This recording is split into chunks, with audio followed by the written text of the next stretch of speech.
5 de abril. Hoy celebramos la memoria de San Vicente Ferrer. San Vicente Ferrer nació en 1350 en Valencia, España. Sus padres le inculcaron desde muy pequeño una fervorosa devoción hacia Jesucristo y a la Virgen María, y un gran amor por los pobres. Le encargaron repartir las cuantiosas limosnas que la familia acostumbraba dar. Así lo fueron haciendo amar el dar ayudas a los necesitados. Lo enseñaron a hacer una mortificación cada viernes en recuerdo de la pasión de Cristo y cada sábado en honor a la Virgen Santísima. Estas costumbres las ejerció durante toda su vida. Se hizo religioso en la comunidad de los padres dominicos y por su gran inteligencia a los 21 años ya era profesor de filosofía en la universidad. Durante su juventud, el demonio lo asaltó con violentas tentaciones y además, como era extraordinariamente bien parecido, varias mujeres de dudosa conducta se enamoraron de él y como no les hizo caso a sus salamerías, le inventaron terribles calumnias contra su buena fama. Todo esto lo fue haciendo fuerte para soportar las pruebas que iban a llegar después. Siendo un simple diácono, lo enviaron a predicar a Barcelona. La ciudad estaba pasando por un periodo de hambre y los barcos portadores de alimentos no llegaban. Entonces, Vicente en un sermón anunció una tarde que esa misma noche llegarían los barcos con los alimentos tan deseados. Al volver a su convento, el superior le regañó por dedicarse a hacer profecías de cosas que él no podía estar seguro que iban a suceder.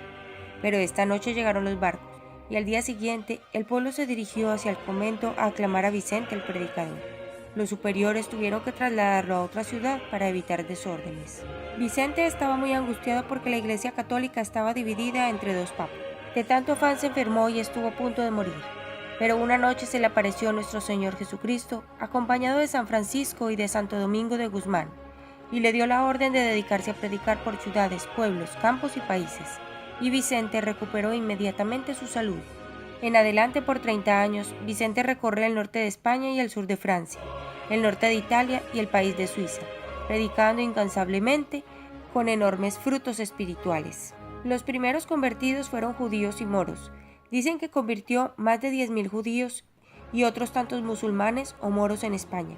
Y esto es admirable porque no hay gente más difícil de convertirse al catolicismo que un judío o un musulmán. Las multitudes se apiñaban para escucharle. Donde quiera que llegaba tenía que predicar en campos abiertos porque las gentes no cabían en los templos. Su voz sonora, poderosa y llena de agradables matices y modulaciones y su pronunciación sumamente cuidadosa permitían oírle y entenderle a más de una cuadra de distancia. Sus sermones duraban casi siempre más de 2 horas. Un sermón suyo de las 7 palabras en un Viernes Santo duró 6 horas. Pero los oyentes no se cansaban ni se aburrían, porque sabía hablar con tal emoción y de temas tan propios que las gentes sentían que él había compuesto el sermón para cada uno de ellos. Antes de predicar, rezaba por 5 o más horas para pedir a Dios la eficacia de la palabra y conseguir que sus oyentes se transformaran al oírle. Dormía en el puro suelo, ayunaba frecuentemente y se trasladaba a pie de una ciudad a otra. Después de sus predicaciones lo seguían 2 grandes procesiones, una de hombres convertidos rezando y llorando alrededor de una imagen de Cristo crucificado, y otra de mujeres alabando a Dios alrededor de una imagen de la Virgen Santísima.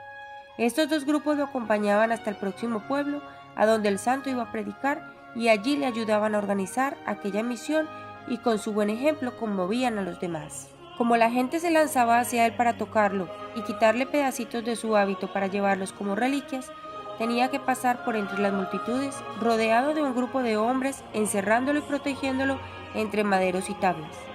El santo pasaba saludando a todos con su sonrisa franca y su mirada penetrante que llegaba hasta el alma. Las gentes se quedaban admiradas al ver que después de sus predicaciones se disminuían enormemente las borracheras y la costumbre de hablar malas cosas, y las mujeres dejaban ciertas modas escandalosas o adornos que demostraban demasiada vanidad. Y hay un dato curioso. Siendo tan fuerte su modo de predicar y tratando tan duramente al pecado y al vicio, sin embargo, las muchedumbres le escuchaban con gusto, porque notaban el gran provecho que obtenían al oírle sus sermones. Vicente fustigaba sin miedo las malas costumbres que son la causa de tantos males.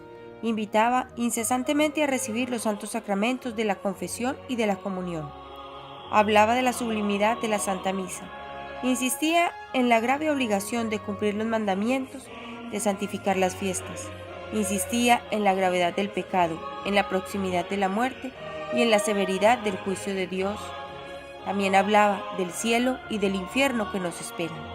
Y lo hacía con tanta emoción que frecuentemente tenía que suspender por varios minutos su sermón porque el griterío del pueblo pidiendo perdón a Dios era inmenso. Pero el tema en el que más insistía el santo predicador era el juicio de Dios que espera a todo pecador. La gente lo llamaba el ángel del Apocalipsis, porque continuamente recordaba a las gentes que en el libro del Apocalipsis se enseña acerca del juicio final que nos espera a todos. Él repetía sin cansarse aquel aviso de Jesús: «He aquí que vengo y traigo conmigo mi salario, y le daré a cada uno según hayan sido sus obras». Apocalipsis 22:2. Hasta los más alejados de la religión se conmovían al oírle anunciar el juicio final, donde los que han hecho el bien irán a la gloria eterna y los que decidieron hacer el mal irán a la eterna condenación. San Juan 5:29. Los milagros acompañaban a San Vicente en toda su predicación, y uno de ellos era hacerse entender en otros idiomas, siendo que él solamente hablaba su lengua materna y el latín. Y sucedía frecuentemente que en las gentes de otros países se entendía perfectamente el sermón de San Vicente, como si él estuviera hablando en su propio idioma. Era como la repetición del milagro que sucedió en Jerusalén el día de Pentecostés, cuando al llegar el Espíritu Santo en forma de lenguas de fuego, las gentes de 18 países escuchaban a los apóstoles cada uno en su propio idioma, siendo que ellos solamente les hablaban en el idioma de Israel. San Vicente siempre se mantuvo humilde, a pesar de la enorme fama y de la gran popularidad que le acompañaban y de las muchas alabanzas que le daban en todas partes. Decía que su vida no había sido sino una cadena interminable de pecados. Repetía: «Mi cuerpo y mi alma no son sino una pura llaga de pecados. Todo en mí tiene la fetidez de mis culpas». Así son los santos, grandes ante la gente de la tierra, pero se sienten muy pequeñitos ante la presencia de Dios, que todo lo sabe. Los últimos años, ya lleno de enfermedades, lo tenían que ayudar a subir al sitio donde iba a predicar. Pero apenas empezaba la predicación se transformaba. Se le olvidaban sus enfermedades y predicaba con el fervor y la emoción de sus primeros años. Era como un milagro.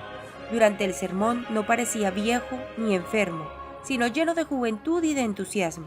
Y su entusiasmo era contagioso. Murió en plena actividad misionera el miércoles de ceniza, 5 de abril del año 1419.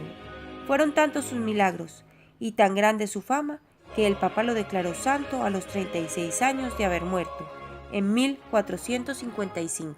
El santo regalaba a las señoras que peleaban mucho con sus maridos un frasquito con agua bendita y les recomendaba: cuando su esposo empiece a insultarle, échese un poquito de esta agua en la boca y no se la trague mientras que él no deje de ofenderle. Y esta famosa agua de Fray Vicente producía efectos maravillosos, porque como la mujer no le podía contestar al marido, no habían peleas. Ojalá que en muchos de nuestros hogares se volviera a esta bella costumbre de callar mientras el otro ofende, porque lo que produce la pelea no es la palabra ofensiva que se oye, sino la palabra ofensiva que se responde.